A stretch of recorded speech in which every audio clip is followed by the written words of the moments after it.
everyone. Welcome to Strong Personalities. This is your host, Yanni Bear. Today, I have the promoters of the USS Nationals 2024 presented by Cerberus Strength. We have Justin and Katie Menning, owners of Iron Titan Gym. How are y'all doing? Good, how are you? What's up? I'm good. Y'all look so excited. Stoked. Super happy. Justin, relax the shoulders. I know you're swole, dude. Okay, I got it. We're good. All right. Y'all are trying to outflex each other. I love it. So I see behind you, we actually have the banner for the USS Nationals for 2024. Correct. Yes, we just got this in a few weeks ago, so had to get this put up for all of our videos. And we actually just had it out at our show about 2 weeks ago. We ran a show, Shamrock Showdown 4 at Iron Titan Gym, and had this presented there for a lot of the videos in the background. All right. So the competition is June 8th, 2024. When is the final day for anybody to qualify for Nationals? So qualifications, this one's a little tricky this year. So a little background story. This show this year is a little different. We actually originally set a cap of 500 athletes for this show. Typically, by March 1st, you are typically about half full. So whatever you're at March 1st is about what you're going to double. We capped out at 500 right around February 17th this year. Okay, so that's a little bit unprecedented from the prior years, the prior Nationals. So what we did, we worked with Willie, said, okay, well, we know there's still qualification shows in March and in April. The likelihood of April shows getting qualified and being able to get into the show were pretty much slim to none. So we have worked with Willie to start opening up more spots. And we kind of did a 3 dates that we released, 50 more spots each time we made a release. So we're opening up a total of 650 for this show. So we've done 2 releases so far of 50 and 50. So we're technically right now it shows 600 as the total that we will take. And we're at 597. That's why I was laughing when you first said 500, because I was looking at the page and it says 3 spots remain for a competition that's limited to 600. So there's a potential for 50 more? So on March 31st at 7 p.m. Mountain Standard Time, because that's our time zone, we're going to release the final 50 spots for this show. And when they fill up, they're done. We will take a wait list, but the likelihood of getting on that is not real safe, right? We are taking phone calls and emails if people are dropping out of the show. We'll go ahead and get you dropped. That way another spot comes open for somebody who actually is going to make it to the show. You know, people get sick, they get hurt, they have graduations, they have stuff come up in the summer, so they have to back out for one reason or another. We understand that. But they let us know so that somebody who's actually very eager about trying to come to the show can still get in. So, and they can contact you using the email that's on the Iron Podium page, Justin at IronTitanGym.com or Katie at IronTitanGym.com. That's correct. Correct. Awesome. Yeah. And if you can send us a message on the Instagram page, USS Nationals 2024. My wife, she does all of our social media stuff. She takes care of all that stuff. She's great at it. I hate social media, so I'm not real big on it. So she lets me know, then we get them dropped out. So that being said, we are taking all the March shows are guaranteed 2024 invites. April gets a little bit trickier. April, if there are spots left in April and you want to compete and a show happens in April, you can sign up for 2024. But if you don't get in, that will roll to a 2025 qualification. So April's like purgatory versus 2024 versus 2025, and that's going to kind of be up to the athlete. Okay, I like that flexibility because you're trying to allow. April 30th will be the last day cutoff. No more ifs, ands, and buts. We're not coming in. All right, I might actually compete then to qualify then. All right, so quick question: whose idea was to take on Nationals? So, Katie, real quick, what were you feeling when Justin first brought up the idea of putting together Nationals? because you were there last year, right? At the one in Dallas. So you see go to Dallas. the big one. You see how big it is. Yes. So what was your first initial thought when Justin's like, hey, I want to do USS Nationals? My first initial thought was kind of like a lot of things in life when we decided to take over a gym. When I decided to do strongman because he convinced me, I was like, you're crazy. There's no way in hell we can do that. But he said, no, I want to do it. And I was like, all right, I guess so. Let's do it. It was, and here we are, I guess. But it was a lot to take on, and I'm glad that we did it and are in the process of doing it. But I'm not going to lie. I was like, you got to be crazy. He's like, no, we can do it. I want to do this. We can do it. Let's do it. And I was like, all right, let's go.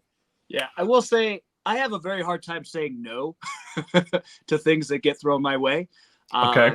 It would require a lot for me to say no to something. And, Willie approached us about doing nationals. We ran quite a few shows, and every show we run, we get better. I'm not going to say we're perfect promoters because there is no such thing out there. We're learning as we go. It's just we've got our process down where I remember our first show that we ran. Showdown 1. Well, the Tournament of Titans won a long time ago. And I had no idea what was going on, running around like a chicken for at least, I don't know, probably a month of just, is that covered? Is this covered?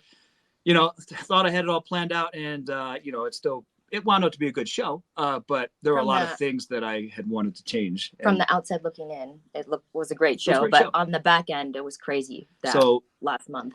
It's kind of like a dog swimming, paddling like crazy underneath water. Yeah. Like smooth, but then underneath you're just a hot mess. and I'm like, okay, that we could do that. So we've done a few shows, and kind of a little segue there. Our first show, I think, took 9 hours to run, which but judging by the look on your face, you think that's pretty common.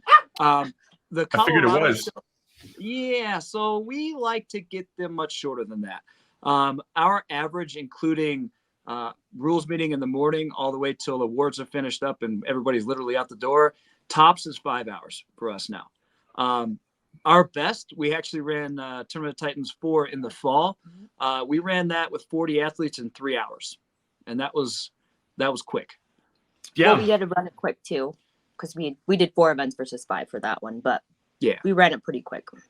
Did y'all ever watch a Clash like a Clash series, or maybe like a Pro Strongman League series? Like, I've emceed those. That was my introduction, and I remember them telling me like, "Hey, we need to knock this out with the awards in 2 hours," and I was just like, "All right, guys, we gotta go." So, we co-hosted the Clash of the 90s and 105s last year. 80s. It was a Clash of the 80s and the 105s a couple of years ago with Anthony San Lorenzo.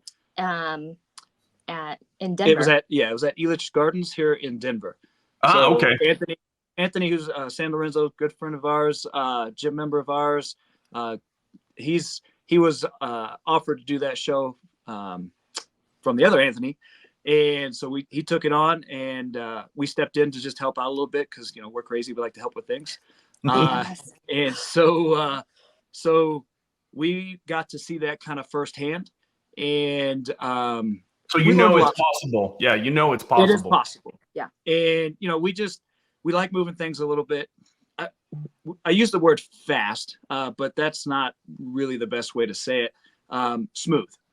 Yeah. And smooth makes things quick. Right. It's anything like when you run the yoke or you're running a medley, smooth is quick. That's what we try to run our shows like. So we've got it down pretty well now, but a lot of that isn't us. We're just the back end. We do we tell everybody what to do. It's all the helpers who come out to the show to help us out. And I will say our helpers are the best. Yeah, they're the best, hands down. They're amazing. We've got a ton of gym members who, if they're not competing, they're at the show helping. They're helping. We've got powerlifters.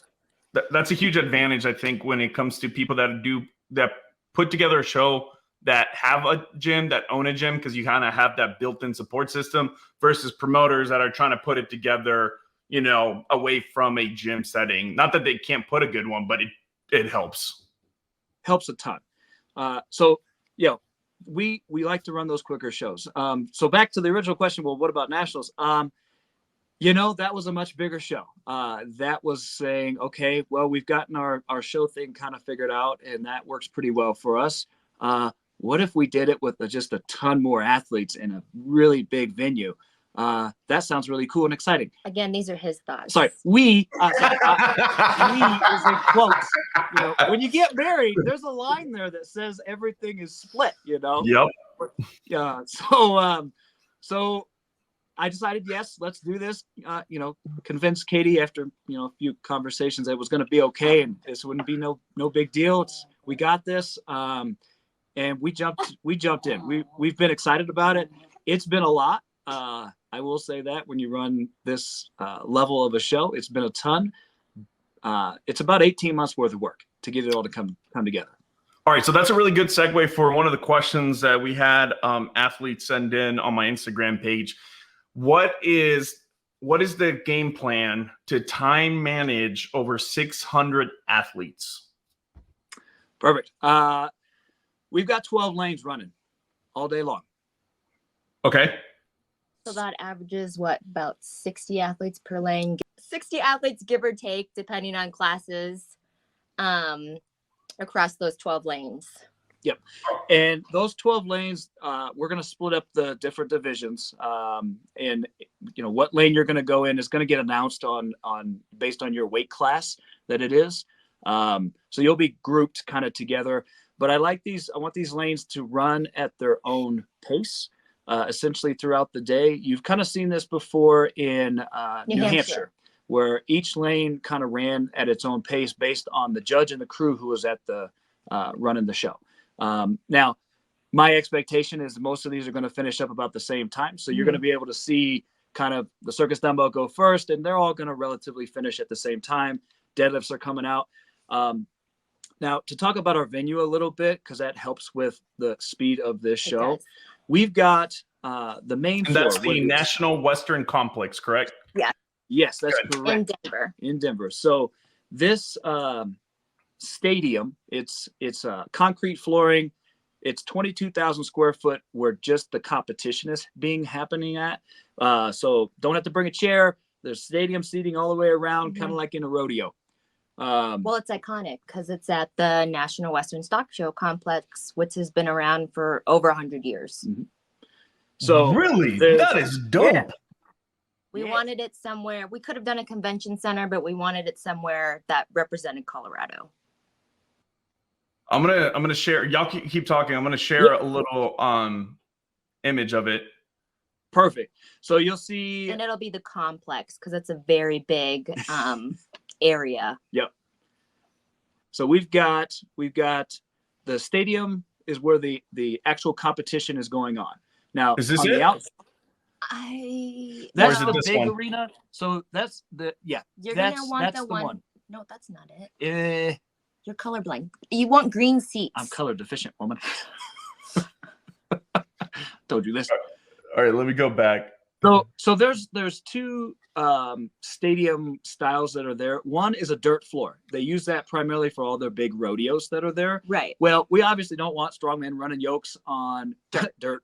Okay, so we're on their quote unquote smaller. Try the second one. Is that this the one you already picked? Yeah. Oh, sorry. That's definitely not it. That's their big one.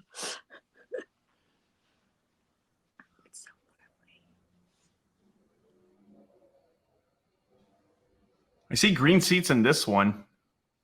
Yep, that's the one.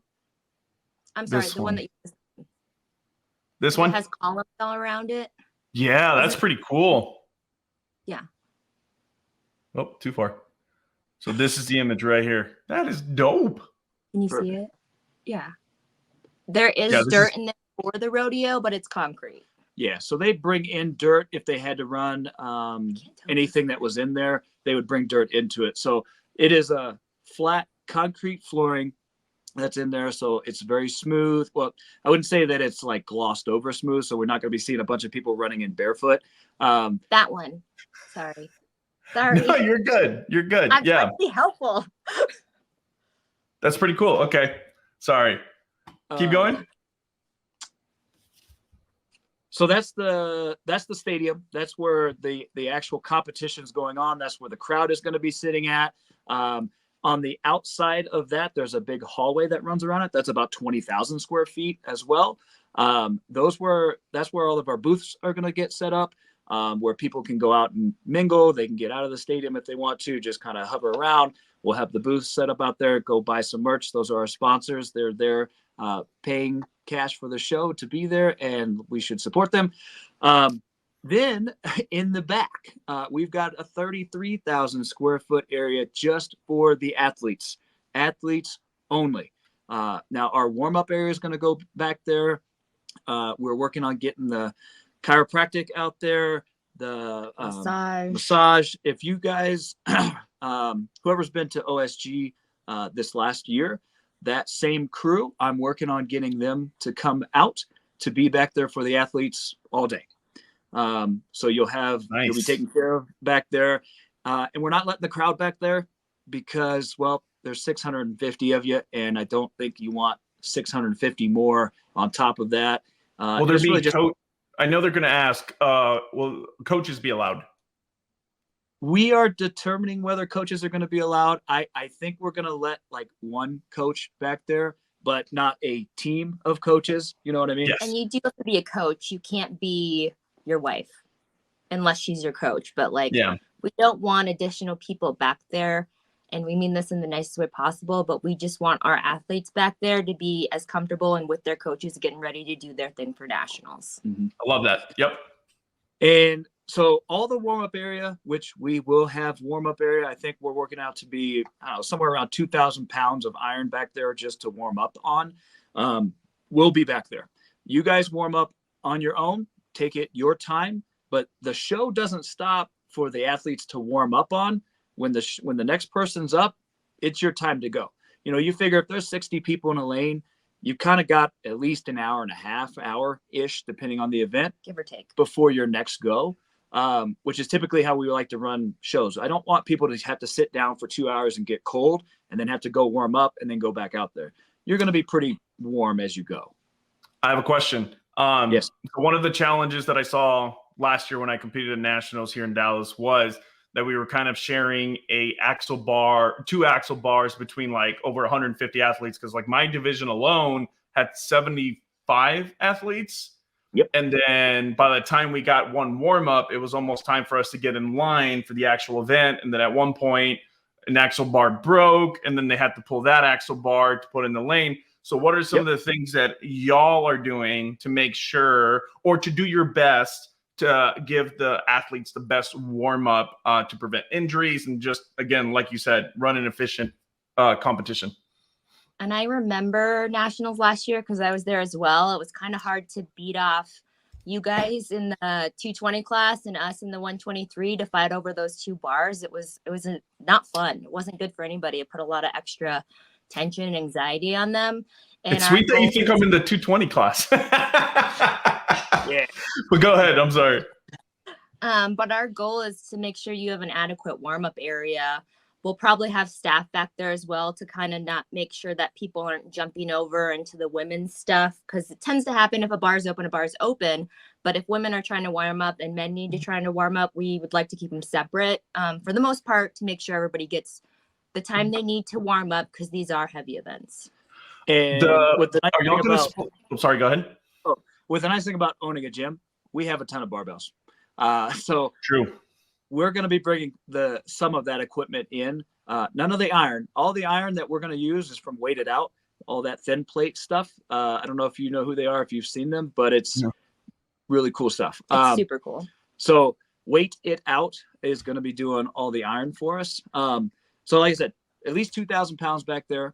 My goal is to have at least 5, 6, 7, however many barbells we got kind of laying around.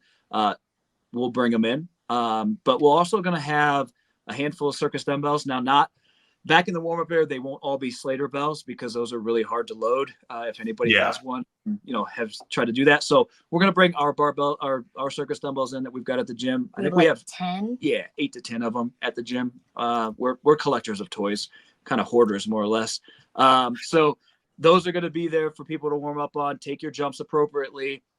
Plenty of barbells, like I said, plenty of iron. We're going to have likely 4 yokes back there to warm up on. And Quick question. Yes. Quick question. One of the questions that I got from the athletes is, what brand of yoke are y'all using? Custom made. Black Widow is actually doing those for us. And they're really good yokes. They're smooth. It's kind of. Is that the company Black Widow? Is that what it's called? Yeah. Yeah, okay. It's a custom. He's a welding guy. He'll do custom gym parts. And great guy, super nice to talk to. Had a long phone conversation with him. Kind of told him what I wanted, the specs I wanted. And he's made these things solid. I have 2 of them already at the gym. Those 2 are going to be warm-up area ones. I've got the other ones in progress right now being built and made. And like my wife said, they're very solid. I ran, I think 950 here just a couple of weeks ago, and I'm just a little guy. And it didn't rock at all. It's a solid yoke. They have a little bit different way that the cross member moves. It's actually more of a J hook. That it doesn't have a slider on it. They actually pull out and then they move up in hole. So okay, yeah. Solid though. They have the twist in tension to where once it's tight in, that becomes a very solid cross member with the feet. And a really good thing about the feet is they have rubber stoppers, right? They're actually a UHF board. Way off, my bad. It's like a hard plastic is what it is. Oh, okay. When you land on concrete, rubber stops, right? Yes. These are going to slide a little bit, but they're going to not tear up the concrete flooring in the venue. So that gets expensive. It's rather expensive. So we're going to create just a little bit of a barrier where, we can drop them. Not going to be a problem on that concrete in there. I mean, they've had, thousands of pounds of bull, running through there, and they do rodeos and stuff in there. So not worried about our 1,000-pound yokes, not at all. So, all right. So we've talked about real quick. Are y'all going to split up weight classes like Dallas did? I'm sorry if I missed this, where like you have some of the athletes going in the morning and then some of them going in the afternoon, or nope. In the morning, everybody gets in. Everybody's coming. We're going to be one big happy family this time. Was it like we ride at dawn or something like that? Yeah, so it works. I don't know that any one method is better than the other. So with what we have currently signed up, it's basically 75% men and 25% women. So if we were to do like women in the morning and men in the afternoon, the morning session would get done really fast. But like last year, the evening session does take quite a bit longer. The other thing is with the circus dumbbells this year, I have different sizes based on different classes. So I didn't want to have to order a ton of extra circus dumbbells to make a morning session and an afternoon session. So everybody's running together, which is going to essentially give you about the same amount of rest time. You're going to get there together and you're going to basically leave together. So when you're done and your Denver time vacation stuff starts, you guys can all go shower and then boom, you're out on the town afterwards. Let's go eat. I've been in Denver a few times. There's some good eating over there. Sushi. Yeah. What have been some of the challenges? What have been some of the surprising challenges, since y'all have a history of doing putting together competitions? What have been some of the surprising challenges y'all have faced when it comes to putting nationals together, when it comes to either as a promoter from the spectator side or from the athlete side? So, I mean, there's a couple, let's start with kind of a smaller one. The athlete side of things, when you're picking weights for a show, especially at a national level, how do you do that, right? Where do you go from there? This year, and some people will say agree and disagree with this, I pushed the envelope a little bit. I made nationals a little bit heavier typically than what it has been in the past for the open classes. Now that has a little bit to do with Denver itself, and everybody's biased in their own state.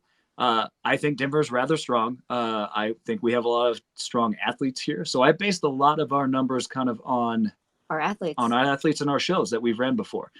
So we didn't go in blindly choosing these weights. And we did a test run of the weights as well. We did at Tournament Titans 4. We did a percentage of these weights at the show. and kind of made our modifications at the beginning of the year based on those numbers. But I think we're right where we need to be with those. And everybody gets a little bit excited when the first things come out and they're like, oh man, that's heavy. Well, train it for a couple of months and then all of a sudden people are hitting reps. It's interesting that sometimes promoters have to push athletes a little bit to kind of get to their full potential, rather than just seeing a number on a sheet, right? So that was kind of an initial one. Another one. Has anybody complained about the weights being too light? We have had some complaints, A couple. especially in the masters classes. Mhm. We certainly have.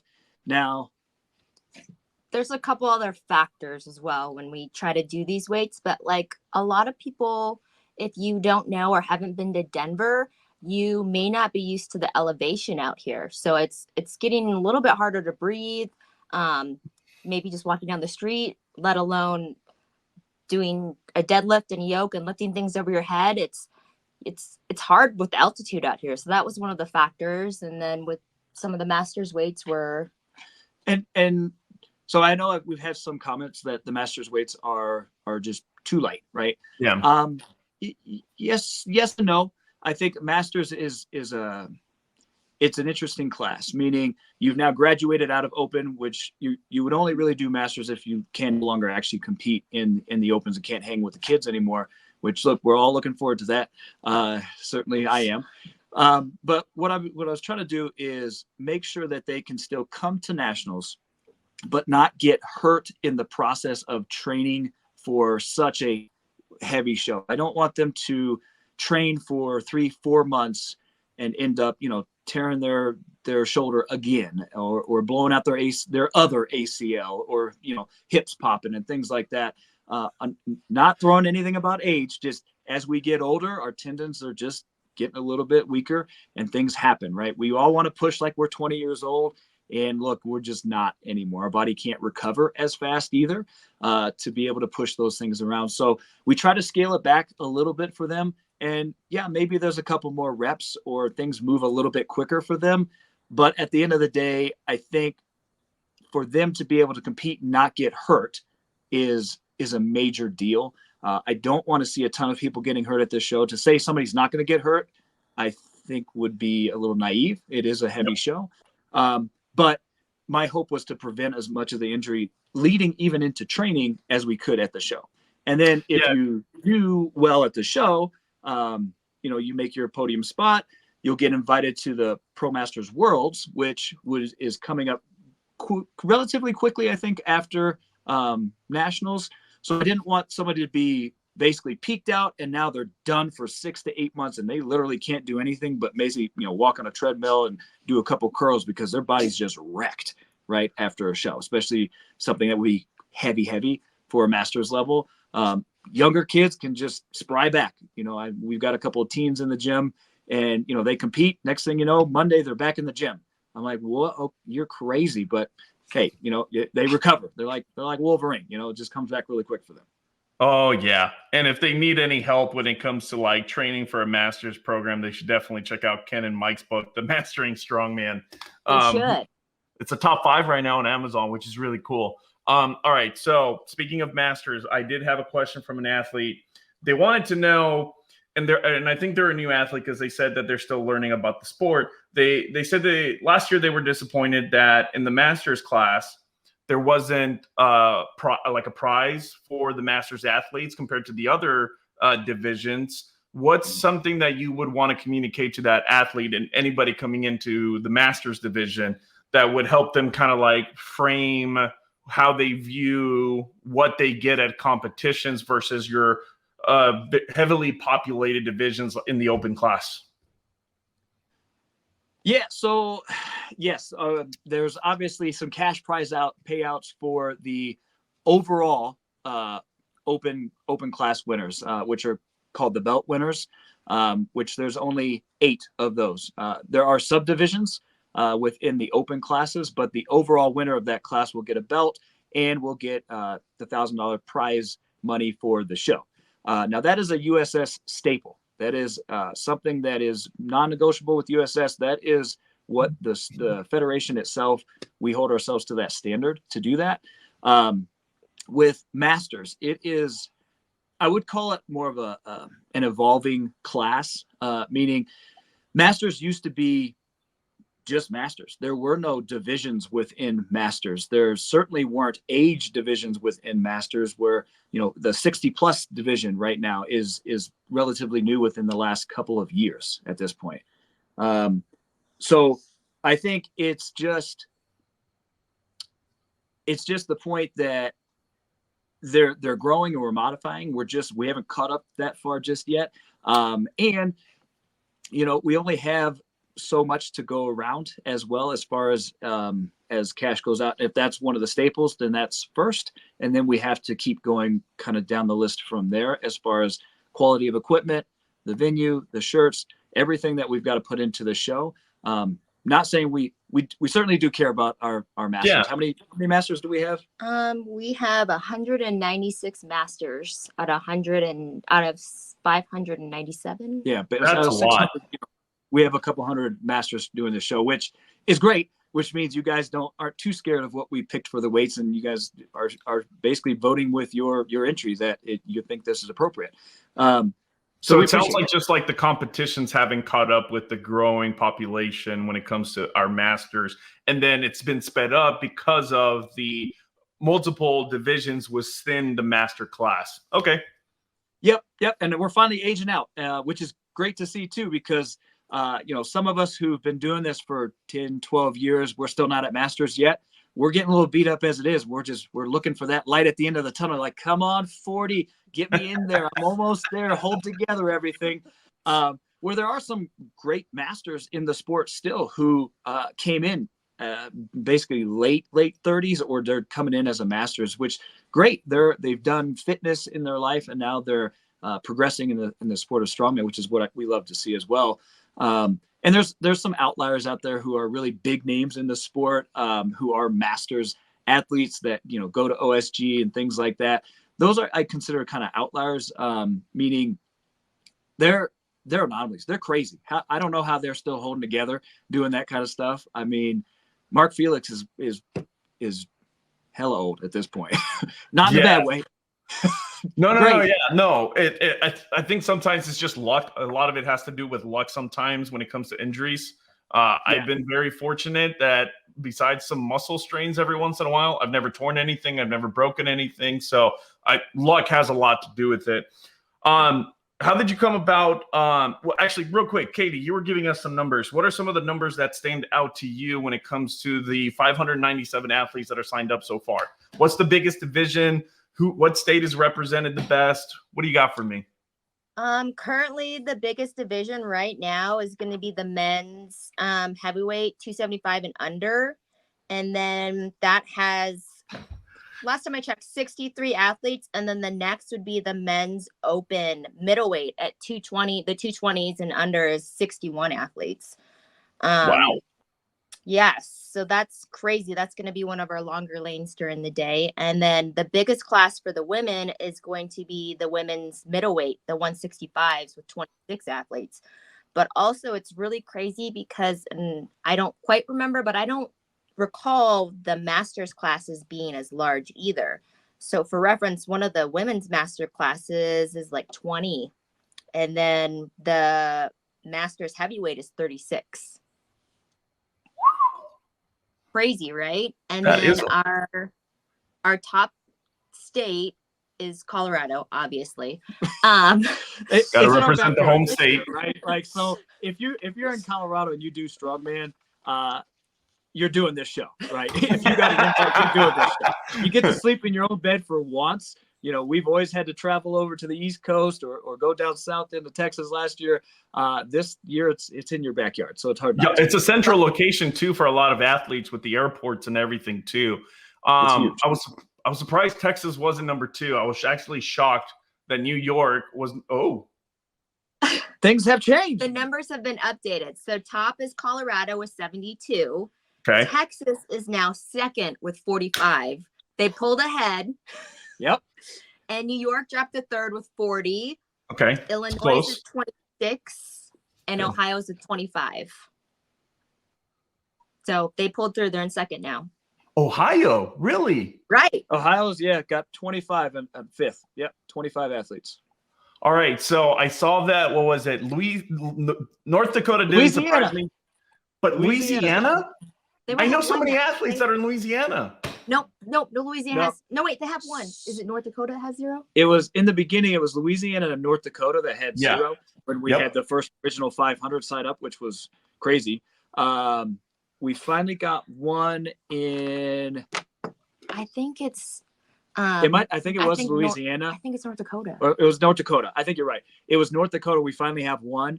Louisiana, we still got Zip on the board for you guys. So that is wild. There's got to be somebody. There's got to be one person in the state that wants to represent Louisiana. I'm gonna go to Louisiana, compete over there, and be the Louisiana representative. If nobody decides to show up. At that point, go to the governor. It's a big thing, just one from the state. Oh my goodness. Does Willie and the USS corporate or whatever, do they tell you what events to do, or do you get to choose them? And then if you did choose them, how did you go about choosing them? No, so we have full disclosure to pick our events, and we picked just, I don't know what to say, an event that you didn't have to create or make up or. So we picked strongman staples of what I consider strongman. We consider strongman staples in the sport, meaning these are tried and true events. These are real, actual strongman events. People can train them. We didn't create something new where somebody has to go build something in their gym to make this stuff up. The equipment's readily available. Most people have this stuff already in their gym at this point. And that makes sense. Part of the ways we picked it, we both sat down and were like, what's your favorite event? So we sat down and we both love yoke and circus dumbbells. So we knew right off the bat that we got to have yoke and circus dumbbell. And if you've ever done a show in Denver, I love heavy yoke. I mean, it's my favorite event of all. I'm going to edit this part out right here. Yeah, you can't edit this. This is great stuff. There is nothing like putting a heavy yoke on your back, feeling the weight of the world and moving it, because it's the most relevant to life. If you're going through life or struggles or issues or problems, the weight of the world is on your back. It literally is. So you're training for life, running a yoke, right? And it wrecks you. It beats you up, right? Just like stress does. If you're stressing out about everything, you feel like everything's on your shoulders, on your back, you're going to be exhausted when you're done. And same thing with yoke. Deadlift. I hate deadlift, but why? Deadlift is always like a standard in any competition. I hate deadlifting, but to be honest with you, that wasn't our first choice. We both don't enjoy deadlift. It was not our first choice. Our first choice was originally going to be squat, but logistic wise, it was not a good choice for time and athletes and things like that to make a show run efficiently. Katie, was that the only one? Was that the only event logistics wise that you had to omit, or were there other ones on the table? Nope. Justin loves squatting. Justin loves squatting. I love to squat. I'd rather squat any day than, but again, putting it on your back, great. I love that. I hate squatting. I wish I never have to squat another day in my life. So what she's saying is she's not going to be a power lifter anytime soon. No. Okay? But yeah, we now with the. So backtrack a little bit to the circus dumbbells. The reason we went with Slater bells this year, rather than just like the open-ended bells, was, I talked with Steve Slater. He told me they were indestructible. He said the only one time he's ever heard of anybody breaking this bell was Brian Shaw. And that was on his first reiteration of it. So he made them stronger than what they were. And he's never heard of these bells ever breaking again. So Shaw-proof. With that being said, we do recommend strongly to press on a bell very similar, if not the same bell, because it is not the same. If you've never pressed on, what do you call them, a monster bell? A monster bell, If you've never pressed on a monster bell before and you show up to nationals, it's personally for me as a lightweight athlete, it's not the same for me. And maybe that's just my time that I've been in strongman, but it's not the same for me. I need to train on something very similar, and I got it the other night, and it was a little bit frustrating. Yeah, because that can. I've seen so many athletes that they get to the event, and just because it's off by like an inch or two, either like the yoke width or the grip or the thickness of the grip on a log, it messes with people. Yep. It does. And they're pretty wide for women wise. It's pretty wide. What is that? They got thick handles on them. So the women's, they have the 2-inch for the 8-inch bell. The 10-inch have the 2.5-inch, and then the 12-inch have a 3-inch handle on them. I mean, I prefer the 10-inch, but the smaller dog struggle with. Justin. All right. So I see that Valor and Venom's going to be streaming the Nationals again. I know they did it last year as well. Yes. We reached out to Valor and Venom, had some great conversations with them. They were a little shocked that we were going to run 12 lanes and said, okay. So we're working through logistics with them, but they're great guys. Easy to talk to, easy to work with. We wanted to provide a free live stream. Yeah, that was a big thing for us. I want people back home who can't travel and spend, $1,000 to get here and room and board and all that stuff that goes into a Nationals. If you've ever been to a national show, it's costly, right? To travel, rather expensive. So back home, you want your friends, your family to watch you. Great. Kick it on the live stream, play it at work, whatever. I mean, it's there. And we thought they did really well last year. So we reached out to them and they were on board. Yeah, because did they have 12 lanes? I know they had a lot of lanes. I don't know if they had 12. They had 8. Do they have enough cameras? They do. How are they going to, are y'all going to have like a specific channel for each one? I think for each lane, I mean. Together. We're still working through that. I don't know that. I think that what their goal is to actually have one camera for like 2 lanes at one time, if that makes sense, to set them up that way. Did you watch last year's? No, because I was competing. So the only thing I saw was the like the little screenshots that people would post after. Right. So similar to that. I think it'll be similar to that because last year I believe they had 2 or 4 cameras for the 8 lanes. But you really couldn't. So you're saying that the cameras are it's going to be a multi-screen, but because of how big and how many athletes we have, it's just going to be like, hey, lanes 1 and 2 are going to be in the top left, lanes 3 and 4 are going to be in the middle, and so on. I believe so, right? Exactly. Yeah, because ideally that's what you're going for. Yeah. Right. Yeah. With this many, there's I know everybody knows what ADL is and who they are. With the name drops at the bottom, they're great. That's right now. There's really not a way to do that with 650 athletes. Okay. Now they're keeping the order all day long, but there's so much going on that you really can't take those slow breaks to make sure that they have their sheets right and that's the actual person going and so on and so forth. So it's going to get live streamed for friends and family to watch and view. You just might not have your name pop up at the bottom of the screen, but is what it is. Maybe paint your face or something, or do some crazy hair and grow a beard or something. They'll be able to see who you are. Oh, so quick question. I know there was a little controversy when it came to the grip shirts because our one of my buddies, Luke Davis, posted about him being upset that you had to wear a Cerberus strength grip shirt for the competition, and then that's it. I don't see the problem because they're the main sponsor. But what do you have to say? Like, have you felt any pushback from the athlete side, or has it been mostly just from the outside, from people that are just going to be watching? You want to take it with me? No, go ahead. Cool. Yes.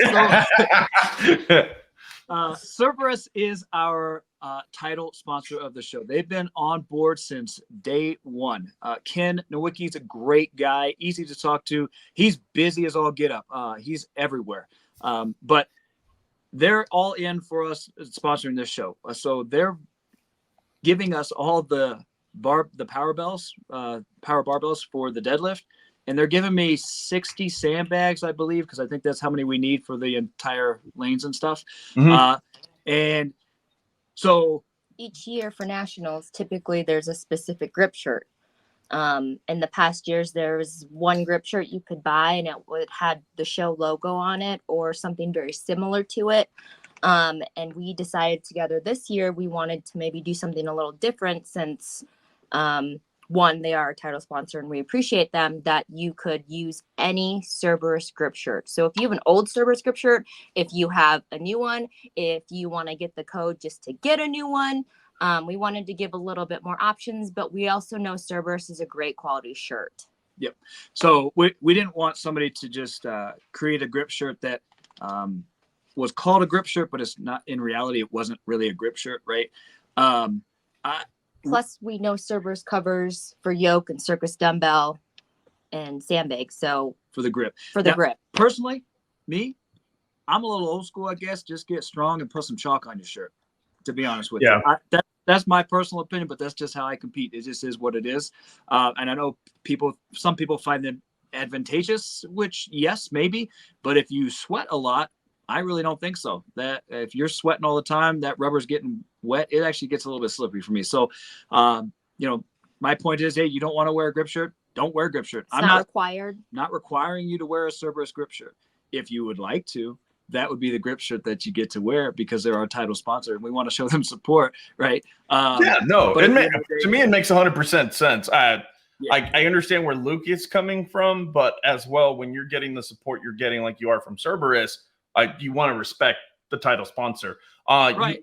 Real quick, on the Cerberus sandbags, one of the athlete questions I got on Instagram was, which sandbag sizes are you using for the comp weights? And I know we have a lot of divisions, so is that information somewhere on Iron Podium, or is it going to be shared anywhere? Or it's not there yet, but basically, if you go to Cerberus, they're going to tell you how much they can load the bags to on there.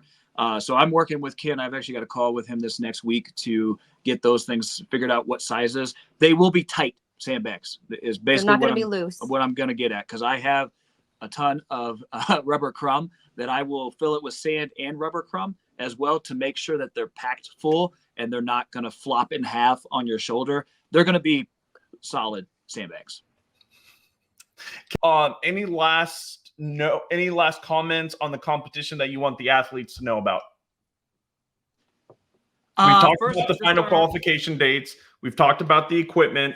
We've answered the questions regarding the yoke, the master class, the sandbag question, the grip shirt question, and the National Western Complex Stadium, where it's going to be, and the setup for the competition. What else you got?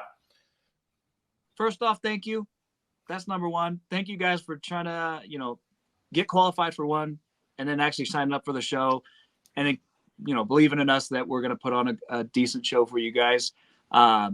We have our own goals and intentions for this show. I do in the back of my mind want this to be one of the shows that you guys remember for a very, very long time.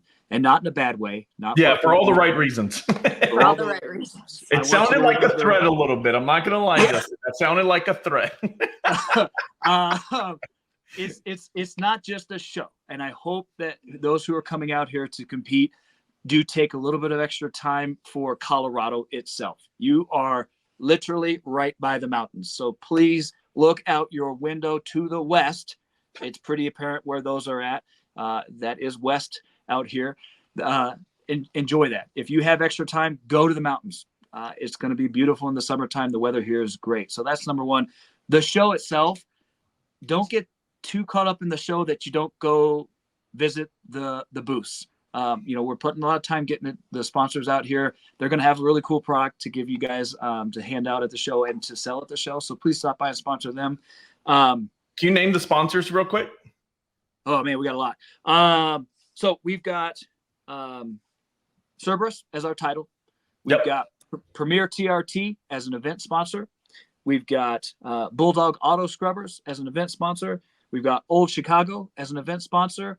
And then we still have one event sponsor spot open.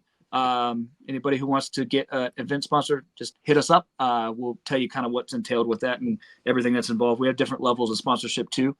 We've also got Odd Objects coming out. We've got Forged Beard Company. Depth Before Dishonor. Depth Before Dishonor, who also did the logo for us. Depth did that logo. It's amazing. They did an awesome job. I love it. Best ever. I love this shirt. You guys are going to love this shirt. We will have extras at the Iron Titan booth, so please stop by. Limited sizes and quantity obviously available, so get there early to get them. Who else we got? We got Hunt, Lift, Eat. They're a cool apparel company, but they're also about being outdoorsy, woodsies, kind of the strong men, we strong men sort of stuff. Thigh Brush. Thigh Brush is one who's going to be there as well. Did you say thigh? Like thigh brush? Like thigh brush. Yes. That's yes. You have a thigh brush on your face. Yes. Oh, so, there it is. It just clicked. There it is. So if you look them up on Instagram, they have some pretty funny apparel that you can get. They're going to bring their stuff out. It's great for our sport. We love it. We've got Barefoot Shoes. Yes, is on board with us For we're working with them. There's going to be some announcements with them.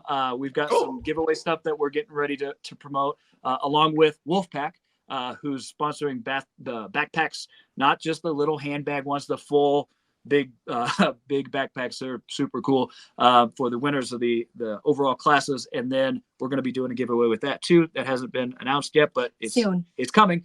So there'll be a like, subscribe, follow sort of thing for that. We've got what's that? Jepson Malort. They're sponsoring. They're a friends level sponsor for us.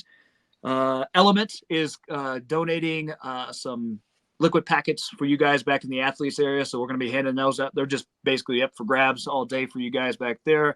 Who else? We got A7. They sent some stuff to give out. Quick question. Yes. What's the food going to look like? The food is, we're going to work with the venue. They do have healthier options that are at the venue. But they also, it's Colorado and in like a rodeo arena. So they've got like all the barbecue, greasy kind of stuff. So it's too. So you can kind of pick your poison on that. Now, go ahead. Katie's got this one. But go ahead, Katie. Athletes, we got it approved at the venue that they can bring in coolers. We had to make sure they had to double check, but athletes can bring in coolers. Now, we don't want you to bring in a ginormous cooler on wheels. You don't need a 100-gallon one. You don't need, no. You can do a large size cooler, but it can't be on wheels. So I'm sure you're going to share dimensions, right? Nobody's going to check it. Bingo. What we're asking people is to use their best judgment, right? Yeah. Bring in the stuff that you need in the food for the day. Yes, yeah. Because we've explained to the venue, you guys are athletes. You're not going to be eating junk food all day because that's not going to keep you fueled and you're not going to perform. Okay. We all love gummy bears and Sour Patch Kids. Yeah, that keeps everything going. But you'll have some of that, but you also need some meal throughout the day. It's a long day, right? So you're allowed to bring that stuff in. They're not going to heckle you over it. We're going to be there. It's not going to be a big deal, but don't, keep it relative. Keep it relative. Don't ruin it for everybody else. Bingo. I want to say a big thank you for taking the time to jump on here. I can't wait for to post this. And then if anybody has any questions, they can go to Iron Podium. Your email's there, your phone number's there, and then they can also reach out to the Instagram page, which is USS Nationals 2024, which has that amazing logo back there. But yeah, guys, thank you so much. Go get some rest, if that's even in your vocabulary, and I'll see you in a couple of months. Hey, thank you for having us on. We appreciate you guys. Appreciate it. Bye. Bye.